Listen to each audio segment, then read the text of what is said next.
All right, welcome back from lunch for those of you that have made it back so far. We're going to have a great third panel today. We have three speakers who will be talking about opportunities to increase employment among persons with disabilities. We'll start with Sally Rogers who's from Boston University, who will be talking about employment interventions for people with psychiatric disabilities, both where things have been, where they are, and where they are going. So with that, we'll go ahead and get started.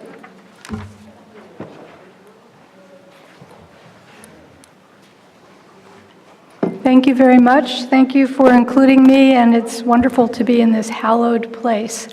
So I'm going to be talking to you from a slightly different perspective. I'm the executive director of the Center for Psychiatric Rehabilitation at Boston University, where we have been completely immersed in this issue of how to help people with mental health conditions either go back to work or stay in work, and that's been a real driver of our energy and focus for the last many years. The center has been in existence for 40 years,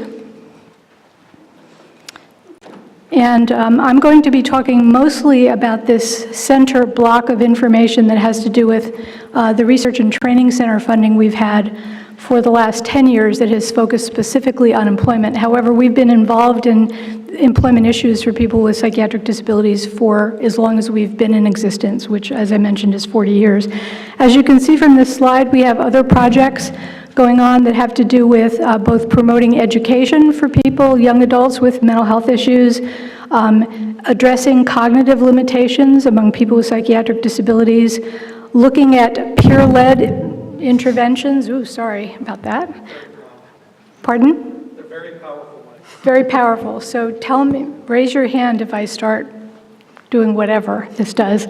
Dealing with issues around stigma and involving people with mental health conditions in the work that we do, and also trying to scale up and deliver employment evidence-based employment services for people with psychiatric disabilities. So really running the gamut of research, delivery of services, and implementation science.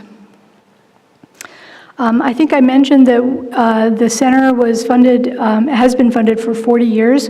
We were first funded in 1979, and I know that's a little bit of ancient history for a lot of people, but believe it or not, at that time, NIDILRR did not consider psychiatric disability as a real disability. So the predecessor of the center, the founder of the center and my predecessor, argued that people with psychiatric disabilities are like other people with disabilities. That is, they can benefit from rehabilitation services, they can recover valued roles in the community, including that of working.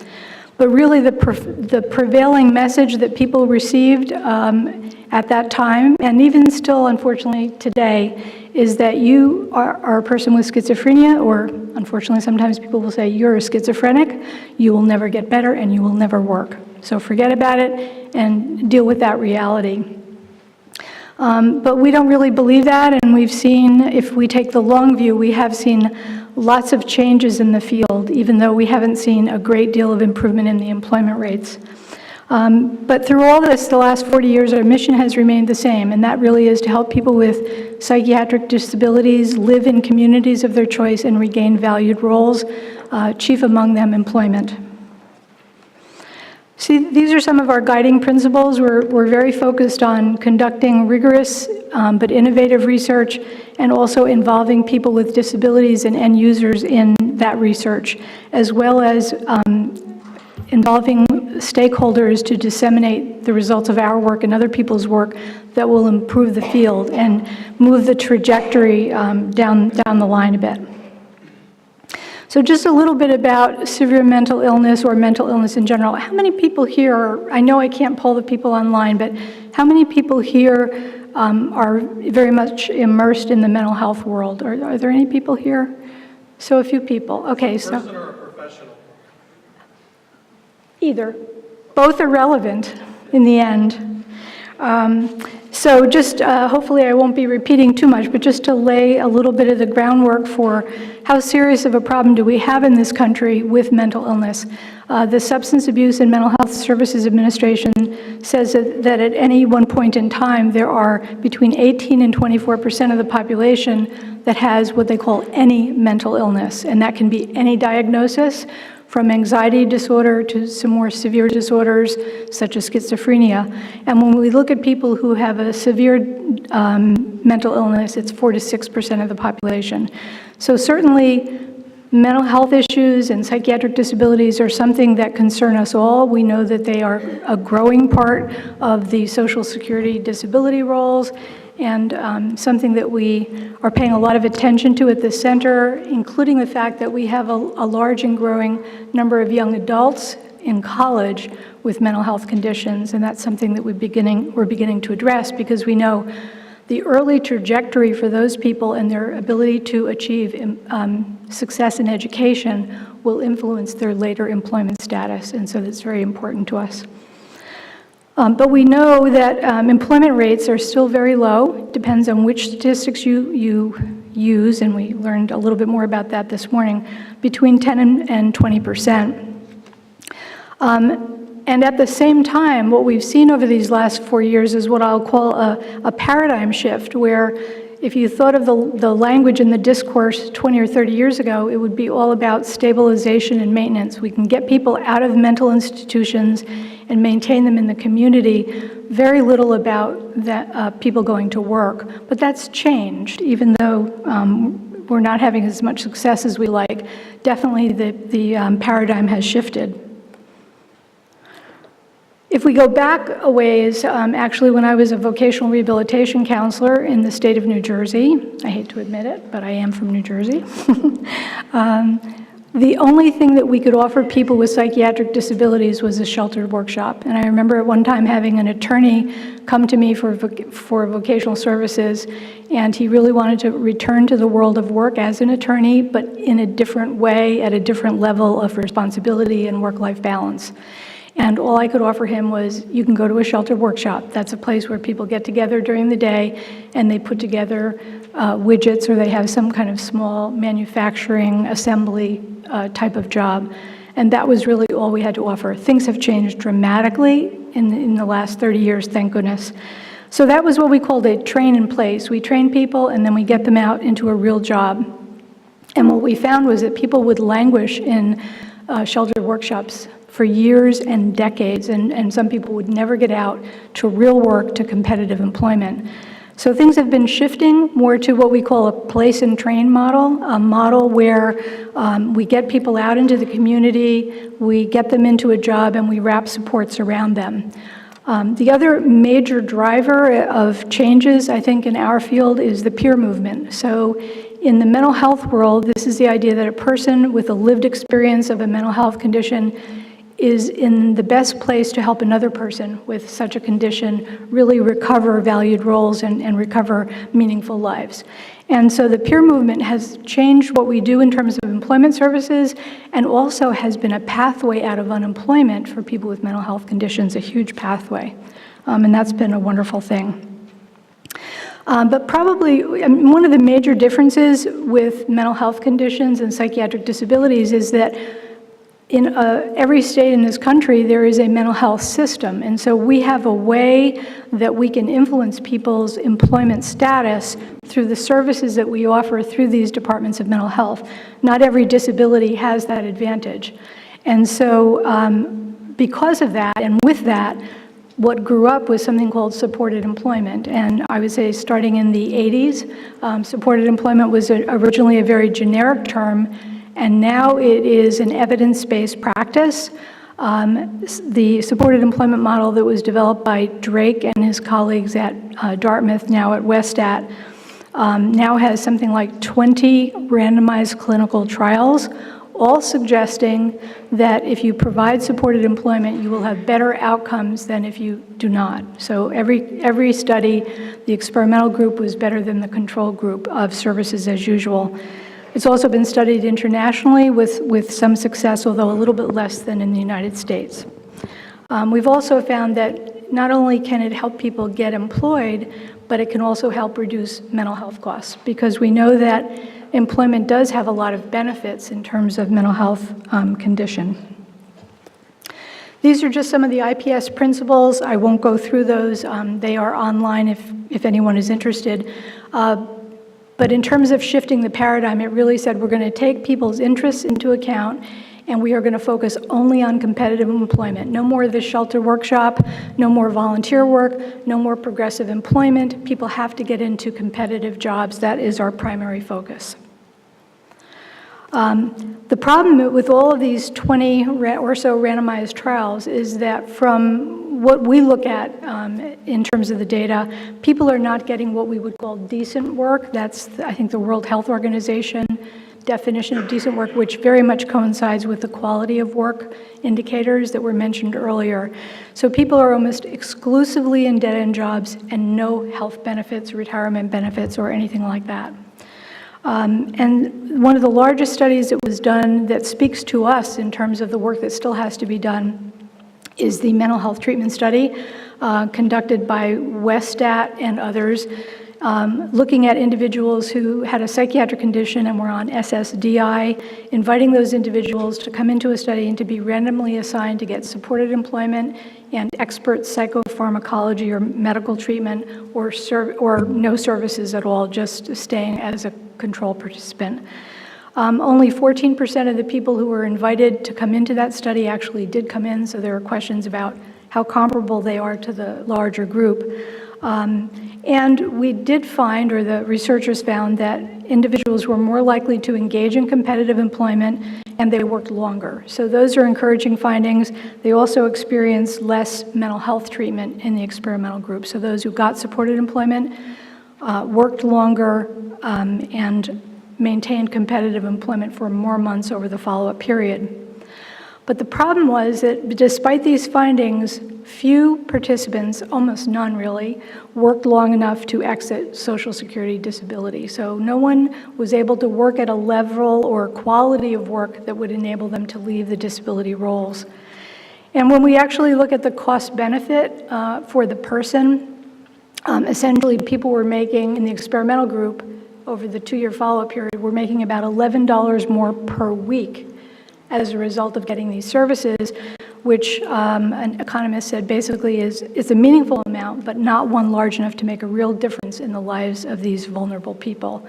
So that is pretty much where we are. We've tried many things to move the needle, but in terms of really getting people to decent work, to jobs that have a sense of quality and permanence, we are really not there at all.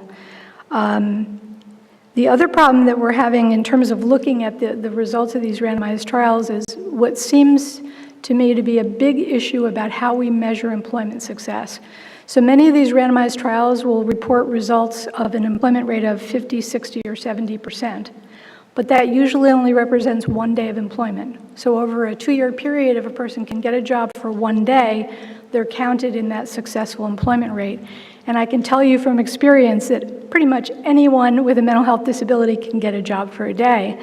So having meaningful indicators of employment success is so critical for us and many, many other disability researchers and groups of people advocating for people with disabilities. So let me tell you a little bit about that, setting the stage for the center really wanting to augment what supported employment does. So we have an established evidence-based practice. It's out there in many states, but we know it's not sufficient. It's not where we want to end our discussion about what we need to do to improve the employment lives of people with disabilities. So we've conducted several randomized trials to fill these gaps in what we see in individual placement and support or supported employment. And our goal is really to test these new augmentations, to test various both cognitive interventions, peer-led interventions, as well as other interventions. Also to do some secondary analyses and policy studies of the adoption of employment services for people with mental illness. So I just want to give you I only have 2 minutes. Okay. So I'm just going to give you a little bit of a smattering of the kinds of things that we're looking at. We are not only interested in, skills and employment rates, but some of the softer kinds of things that we know affect people's employment success, like motivation to work, worker identity, things like that. We've built various initiatives.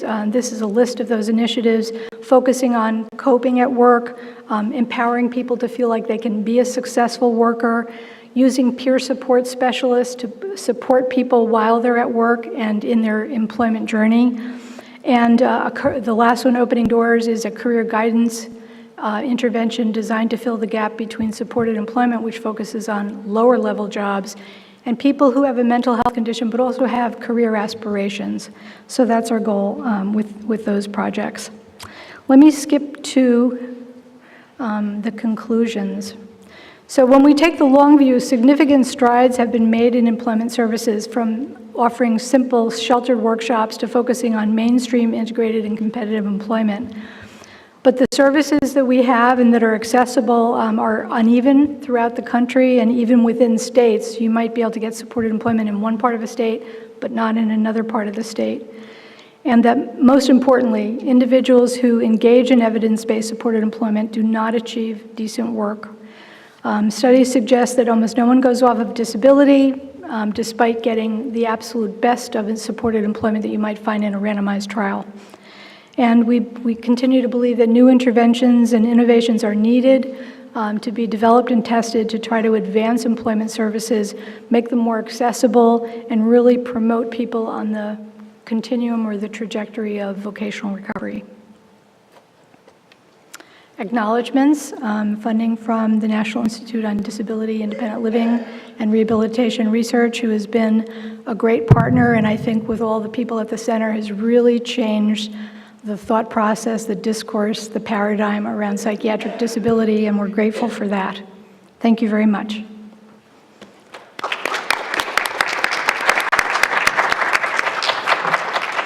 Next up, we'll hear from my colleague, Yoni Ben-Shalom, who has the fun task of describing 4 studies in 15 minutes. Am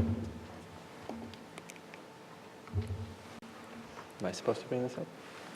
Nope.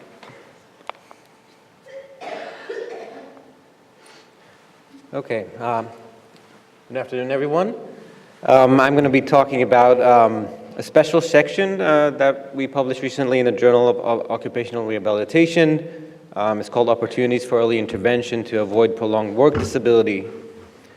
I do want to start by thanking NIDLR for funding both the organizing of the special section and 2 of the studies, and thanks to the Social Security Administration's Disability Research Consortium for funding 2 of the other studies.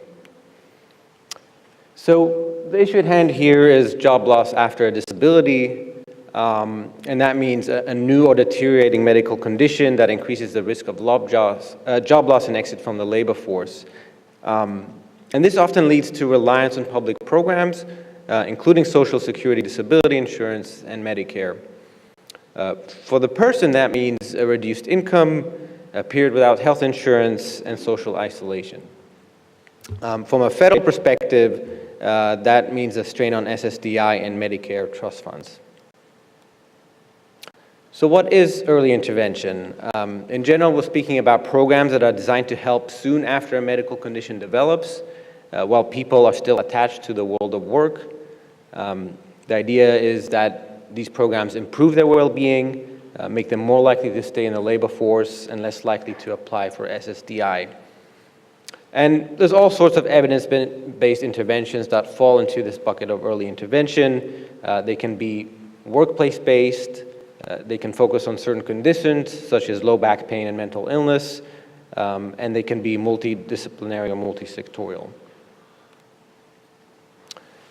So this slide shows you the net benefits of successful retention of people with medical conditions. This is from a study we conducted a few years ago for the Department of Labor. And what you see here are the net benefits from 3 different perspectives: the state, the federal government, and the employee. The main takeaway here is that the federal government has much more to benefit than the state, given how much benefits come out of the federal government for this population. But the biggest winner from staying at work is the employee. And just to put a fine point on this, this is for somebody who's received disability onset at age 50, and they're calculated, these benefits are calculated through retirement age. So it's clear that from many perspectives, early intervention and helping somebody stay in the labor force is beneficial, But there are many barriers. There are financial incentives that nudge workers out of the labor force and into Ssdi. There is no public agency that has clear responsibility to help people who are working and then experience a medical condition before they get on benefits. The existing public and private supports that are around are really fragmented. And from that perspective, and from the perspective of the cost-benefit analysis that I showed earlier, it's pretty clear that federal leadership and funding is necessary to encourage a state to act to help this population. And when you think about how to help this population, one of the main issues to tackle first is how to effectively identify these workers. There's no automated system in place, that tells you that this person is at risk of prolonged work disability and now is the time to swoop in with early intervention. So the evidence shows that the window of opportunity closes around 12 weeks after onset of a work disability. Delaying intervention beyond that may prolong the absence from work and ultimately increase the chances of job loss and workforce exit. But efficient targeting is also important. There are some people who may retain their jobs even without intervention, and others may not benefit from the intervention. So it's key not to provide services to people for which they won't make a difference, really. So this brings us to the special section. We have 4 articles that focus on options for early intervention. 3 of them examine options for using disability claims data to identify workers who could benefit from early intervention. So these 3 studies are quantitative.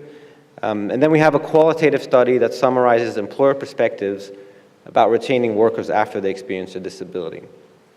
The section is already available both online and in the December 2018 issue of the journal.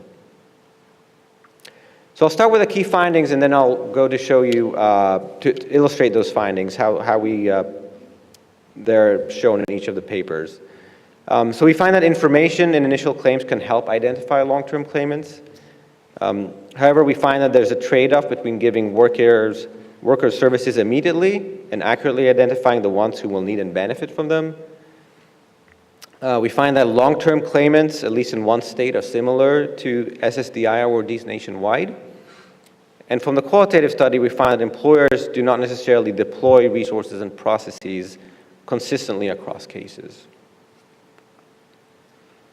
So let's start with the first main finding. Information in initial claims can help identify long-term claimants. We found these in 3 different settings. We looked at Rhode Island's temporary disability insurance program, California's workers' compensation and state disability insurance programs, and in a database of private employer-based short-term disability insurance programs. And the important factors here are not surprising. They are age, diagnosis, industry, physician, specialty, and so on. The important point is that certain databases do include this information that can be used for this sort of risk assessment. And then we also found a trade-off between immediate services and the accuracy of targeting. So many short-term claims resolve quickly, and so waiting for that attrition can substantially increase the efficiency of the targeting. We found that both in the California data and in the private insurer data. However, it was not as targeted as we would want it to be. There's certainly room for improvement. So collecting more information soon after the claim could improve the efficiency and timing of the interventions. So this is a chart based on the private short-term disability insurance claims, just to illustrate this trade-off. So the bars show the number of claims that are left after 0, 2, 4, and 6 weeks after the initial claim. And you can see that by week 6, we're left with less than half of the initial claims. So more than half of the claims resolved simply by waiting. Some of them might have benefited from services that could have helped them return to work sooner, but in general, waiting for 6 weeks can really decrease then the number of interventions you would be considering. The line shows the number of remaining claims that would have exhausted their disability benefits, in this case 26 weeks, and you can see the more you wait, the riskier the pool of claims that remains to target. So In week 6, we could say that 7.7% were going to exhaust their benefits by week 26. If you wait until week 6, that percentage goes up to 70%. So the general risk of the people there to exhaust their benefits is higher. We also found in the California study that long-term claimants are similar to DI awardis nationwide. We were not able to match the data, but what we did is look at the statistics or the distribution of conditions for state disability insurance claimants and workers' compensation claimants that lasted for 12 months. So these are long-term Ssdi and workers' compensation claimants. And I won't go through the whole list here, but if you look at the very 2 top groups of bars, the very top one is musculoskeletal system and connective tissue conditions, and this excludes injuries. And then the second group is mental disorders. And you can see that at least for state disability insurance claimants, they had very similar rates of those conditions as did DI awardees nationwide. In the qualitative study, we found that employers are inconsistent in their deployment of resources and processes. We interviewed HR professionals who work for 14 Arkansas-based employers, 50 cases in which an employee developed or disclosed a disability. The reason we focused on Arkansas is because Arkansas's VR agency actually has a program that provides services to employers who want their help in providing early intervention services to employees. In these interviews, we found that factors that influence employers' efforts to accommodate and retain workers include their access to public resources, their own resources, their ability to communicate with the worker and others, the worker's tenure and performance, the active sedentary nature of the job, and the nature of the worker's health problems. So the main point here is to understand that there are a lot of factors that go into the employer's decision whether to accommodate or not. Obviously, there is the ADA and requirements there, but there is still a lot of variation in what employers actually do given what is presented to them when they're considering a specific individual. So the key takeaways here are that there is a strong opportunity to help workers with medical conditions stay in the labor force. There's a lot of strong evidence base around that. There's an opportunity to build on existing state and private systems to identify workers during a critical period. However, there's also a couple of important considerations that come out of this research. One is the question of how to improve the efficiency of targeting. I think we've shown a bit about how you could go about that, but it seems that if you really want to target efficiently, you probably want to have some additional screening process to make that work better.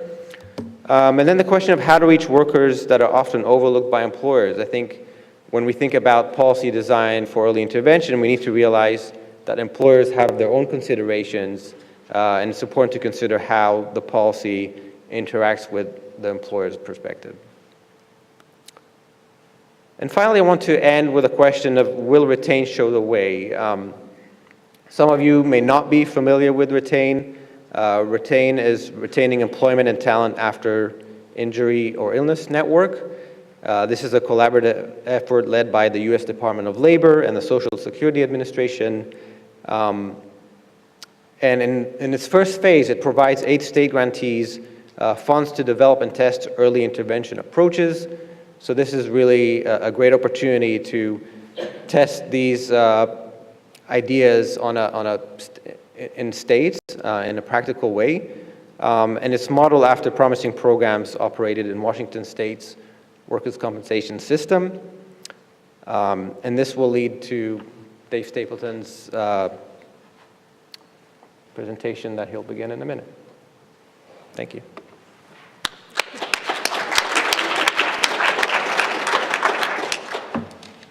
Yoni introduced Dave, so Dave is going to talk about something he and Yoni have been working on about a promising service system for early intervention. Now what? Again?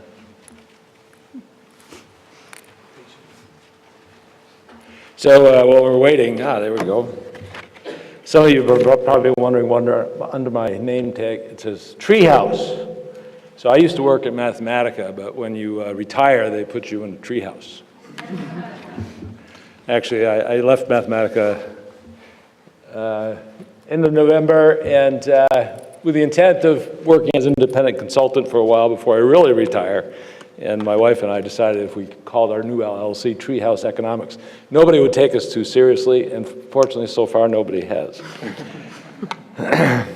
So I'm going to report on something called the Employment Eligibility Services System.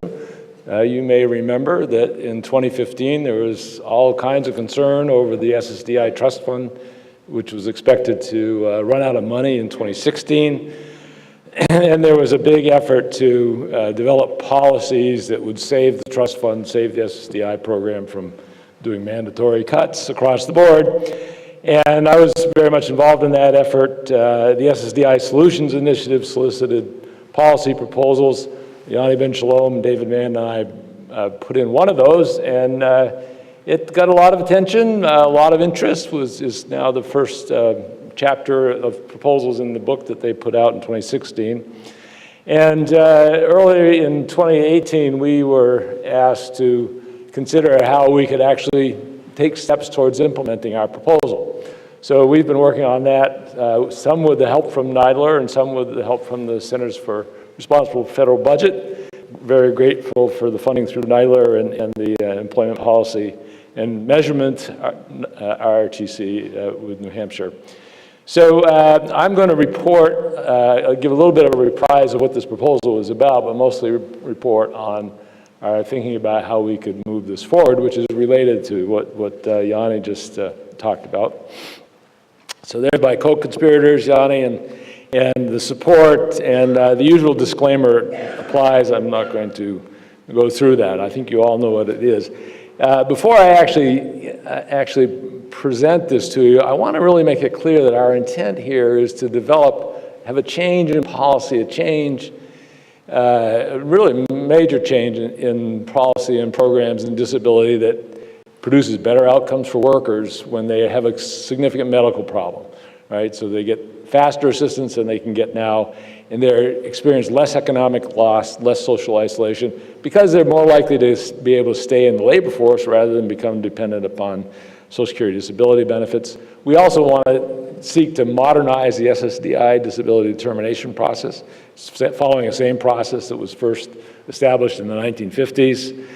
And we also think this has a potential for greatly lowering Ssdi and Medicare costs, although that's yet to be realized, of course. And we also think there will be better outcomes for employers. And I'm saying that because I think some people, when they first say this, is, oh, you're trying to take away the disability benefits that workers are entitled to, which is not at all our intent. However, I will have to say that, if you don't do this carefully, that could be the effect. So this is a caricature of what the current system looks like with a person who experiences a back problem in the picture when they have to stop working because of an issue, a medical issue. If you can't see very well, don't worry, it's a jumble and there's not much to see here, and that's part of the point. It's a highly fragmented system, and workers need to navigate it pretty much on their own, although it depends very much on what their circumstances are. They can go right away and apply for Social Security disability insurance benefits, and if they're lucky, they'll get them as soon as 5 months. That rarely happens. They can also try to, see through providers, healthcare providers, but maybe if they're covered by workers' compensation or private disability insurance, they can get help there. And so there are a variety of different things they can do. Many of the people who try to do that first end up on Social Security disability benefits anyway. And the point here is that the system is badly fragmented, incentives are misaligned, and we have a lot of workers who experience what we call unintended or preventable long-term work disability and become eligible for Ssdi. And we also know that for decades, the disability determination process for Social Security has been performed quite poorly in a number of different ways. So that's what motivates this. Also on this slide, I want to point out that that there's a different institutional structure. You know, the Social Security Disability Program is all a federal program, and that's overlaying a support system for employment supports, healthcare, et cetera, which is all run by the private sector or states, right? And so that's a really major institutional issue when it comes to making any changes like the one that we're suggesting. So here's our stylized picture of what we're trying to aim for.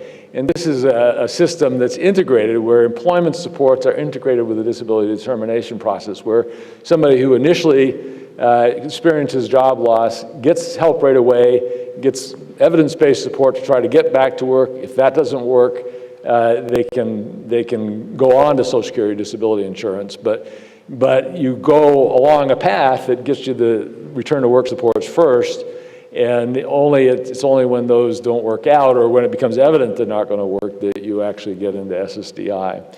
So again, I don't want to get into the details. We'll see a little bit more of this as we go on. I guess a feature, which is right in the middle, is that when you get into this system, the EES system as we call it, and you can think of that as DDS 2.0, as for those of you who know about disability determination services, there's first a decision made whether you're eligible for any benefits at all. Maybe you don't have a very significant condition, or it's just not going to last very long anyway, in which you don't get anything. But some people would get directly into Ssdi. It'd be clear that they have such a significant condition that they're not going to be going back to work in 12 months. They may even be expected to die. Get into Ssdi quickly, but everybody else gets on this return to work track, where they get some temporary support, both cash support as well as services to help them get back to work. And I'll tell you a little bit more about those in a minute. Major challenges to building something like this. I mentioned the institutional difference between the Social Security programs, which is the federal program, and then all of these state and private entities that are involved that a worker might be able to get support from. And along with that, there's a whole legal, regulatory, administrative, and service infrastructure complex that's built around the Social Security Disability Insurance Program as well as other programs that we have. Many stakeholders involved. How do you change that massive system? And that seems like a really Herculean task, right? How can you possibly do that? And also there's this high potential of harm that I mentioned before, potential for harm that are unintended consequences if you try to make big changes in a system like that. It's clearly going to take years to make changes like this. You can't do it overnight. You can't develop systems, flip a switch, and there you are. And we're, of course, trying to make that in a very unstable environment. So I think I could just quit there and go retire and we leave it at that. But we were really challenged to say, how could you do this in a system like that? And I think, in order to even think about that, you got to think about the problems we've had with the current system and the decades and decades of work that people have taken to try to nudge that employment rate up and reduce the number who are on Ssdi, and it just never seems to get better, right? It's like a Sisyphean task where we're pushing a rock up the hill, and we keep pushing, and it's a lot of work, but we never get anywhere, right? So we have a choice between a Herculean task or a Sisyphean task. So I want to show you how we can make the Herculean task maybe manageable, not easy, but manageable. So here's our development approach, and I'll get my water and continue.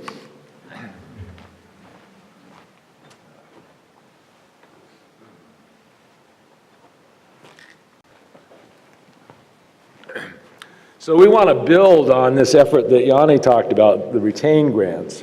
And we've used the term Workforce Retention Service, or WRS system, to describe a generic program that's really designed to help workers when they immediately lose their jobs because of a medical issue, get back to work quickly within 3, 5, 6 months, okay?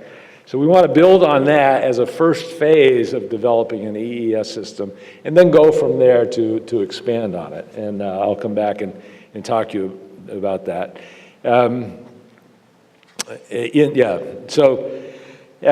So this is a simplified version of what I showed you earlier for what an EES system would look like.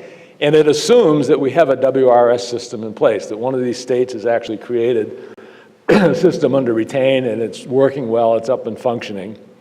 And what we want to do is build the rest of the EES around it.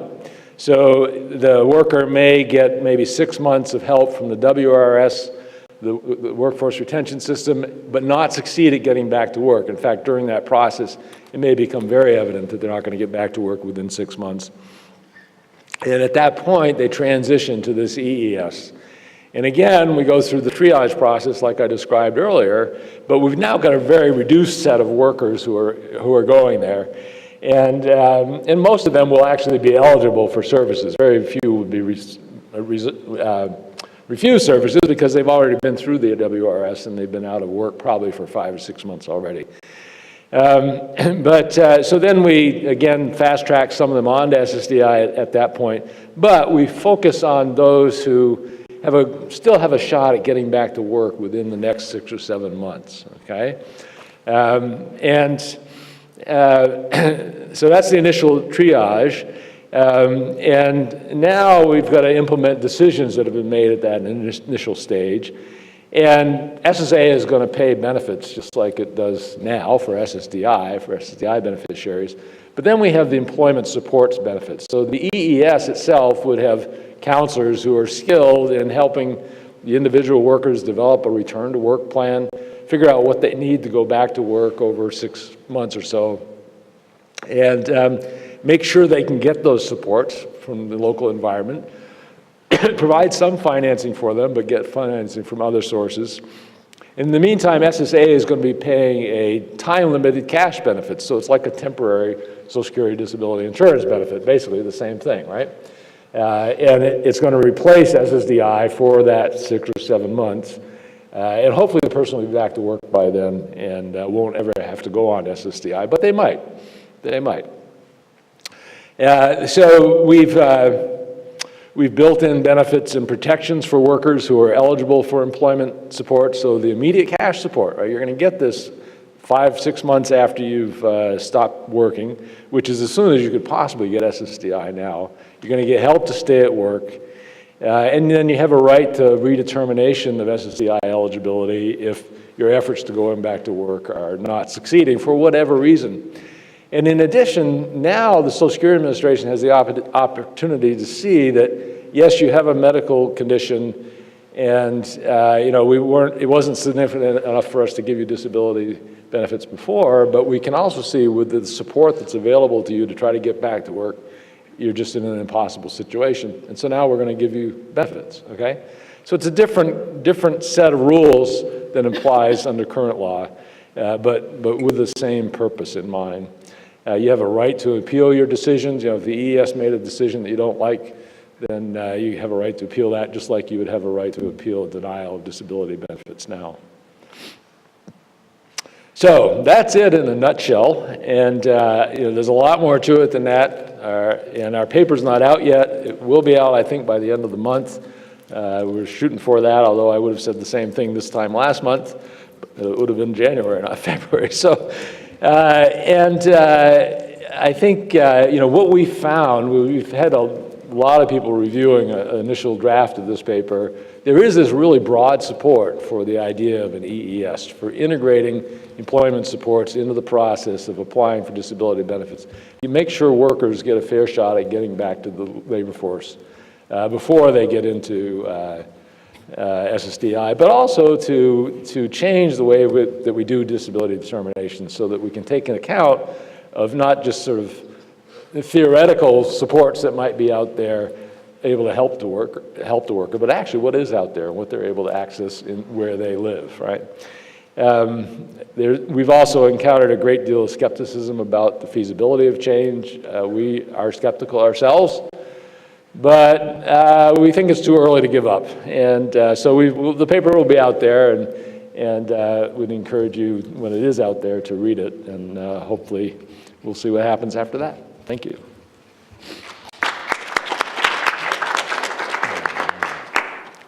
All right, I think we have something like 10 minutes for questions. I don't know if there's any questions from online yet. Not yet, all right.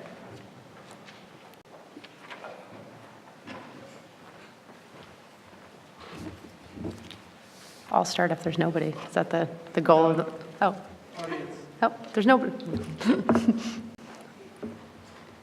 Hi, Daniel Davis with the ACL. One of the questions that I have is how some of these interventions might interact with the recent advent of Medicaid work requirements, and is the list of the states participating in the DOL program public at this point? Is a second part of that. Yeah, the list is public. There's a page on the Office of Disability Employment Policies agency at DOL that shows each of the states and has a short description of their program. With regards to work requirements, we haven't really thought about it much in this context. I mean, at least in terms of early intervention to people who are, these target populations are already working and most likely not on Medicaid. So I think at least for retain, the intersection is quite small. Obviously, if they lose their job, they might end up on Medicaid. And that's after losing their job. So that it will be harder for them to return to work. But the main idea of retain is to help people never leave the workforce.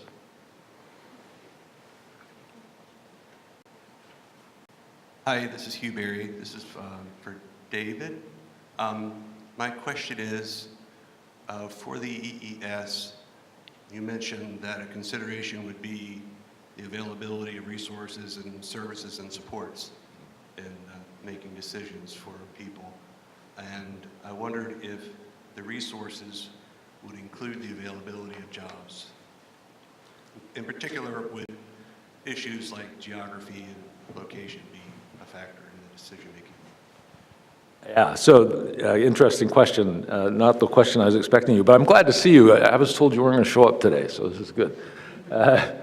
We have thought about that issue, and I was thinking of the Medicaid issue as you're asking your question, because the Medicaid situation is relevant for the resources being available that you might need, because a lot of people do need health care, right? So,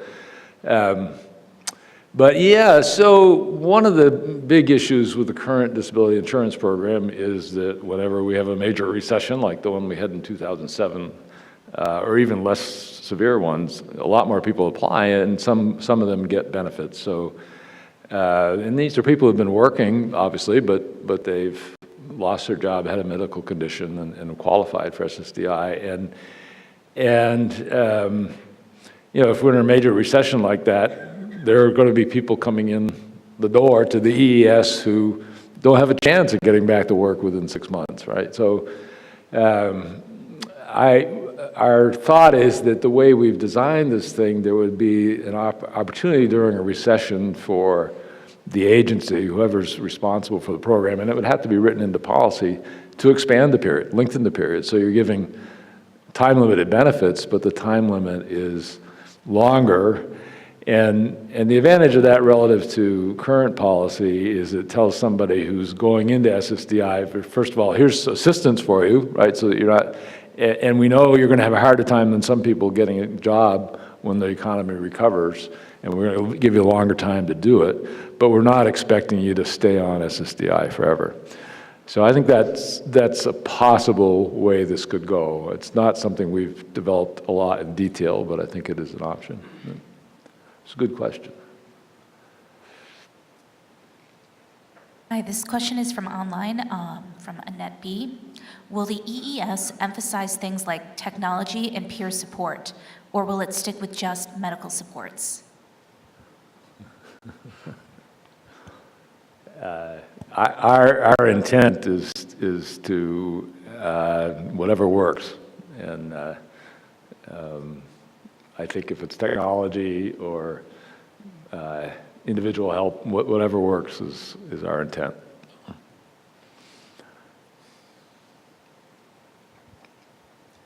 Dave? Yes. I have a question. Sure. John O'Neill. This is kind of futuristic, but if the ultimate demonstration around Ssdi ever becomes reality, how would this program fit into that context? You mean the ultimate demonstration? The ultimate demonstration. So, I'm sorry. do you want to explain what that is? Yes, that would be, if I understand it correctly, SSA is proposing a demonstration where people receiving SSDI would be allowed to work as much as they want, earn as much as they want, and not have their SSDI benefits taken away. Is that correct? Yeah, and I think the intent of that idea is just to see how much beneficiaries could work if there was no disincentive to work, right? And because I think right now we don't know. You know, we did the benefit offset national demonstration.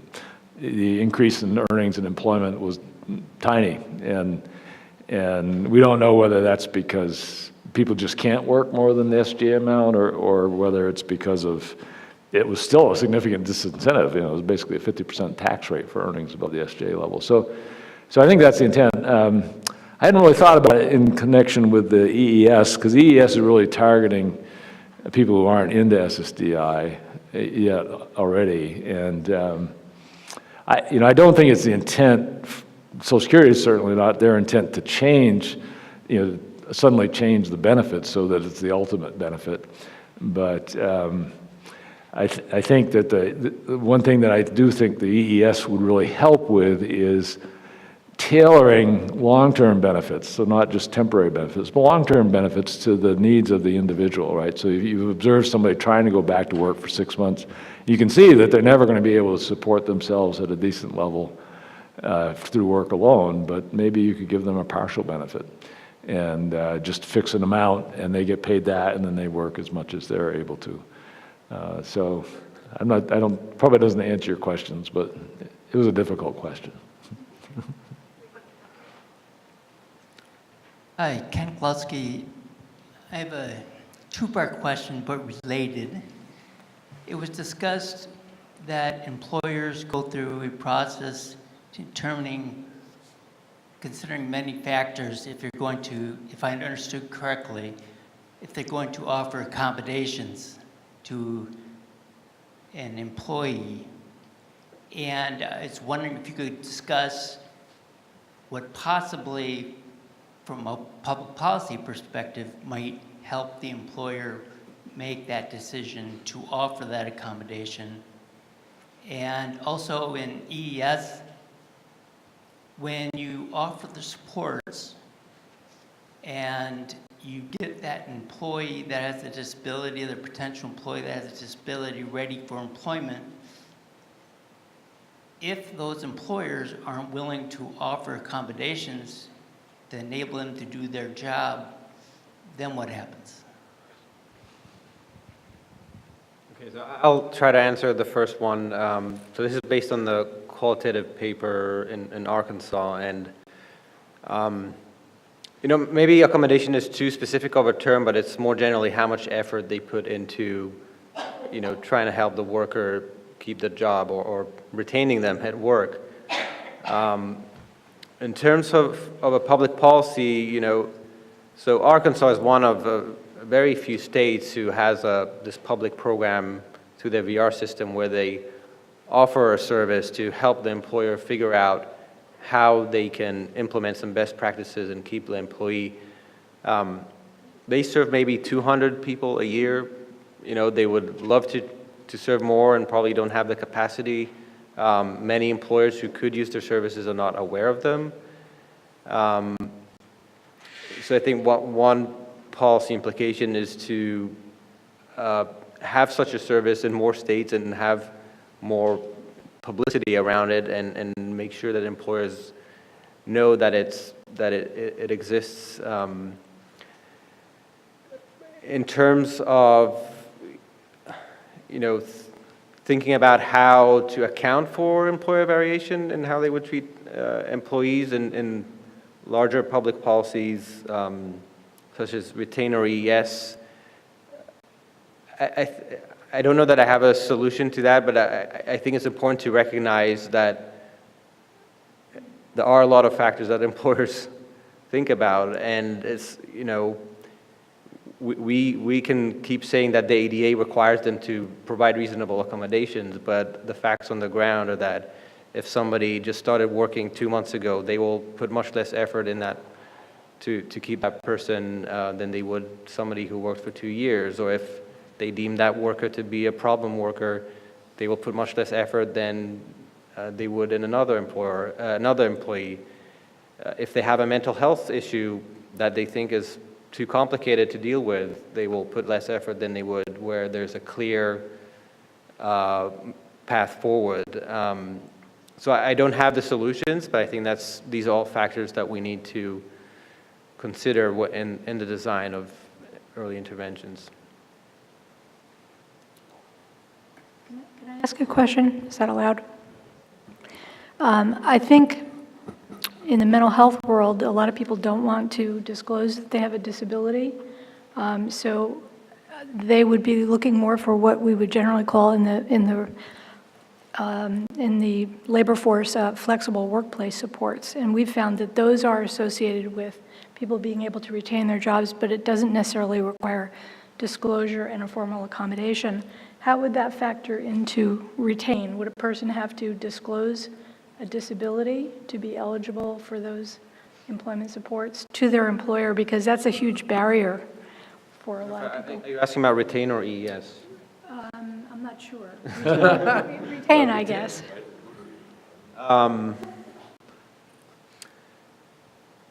Well, I think in retain, there's, you can see how the states describe their programs on the website, and most of them, by design of the grant announcement, have a focus on musculoskeletal issues.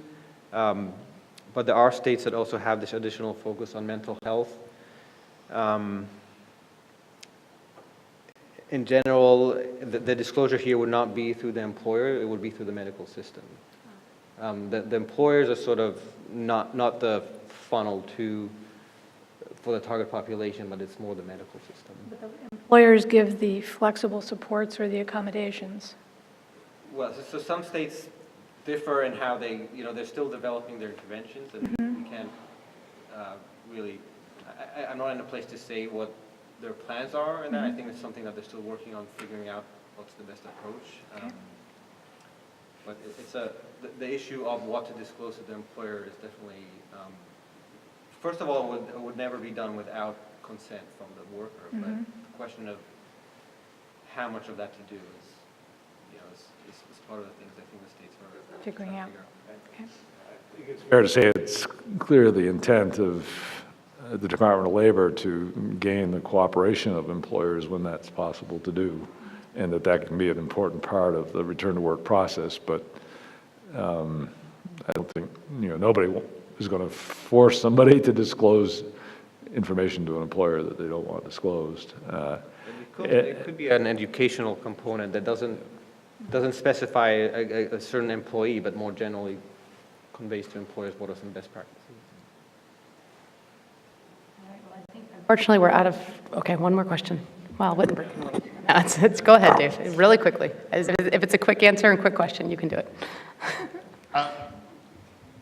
Nope, you're out of time. All right.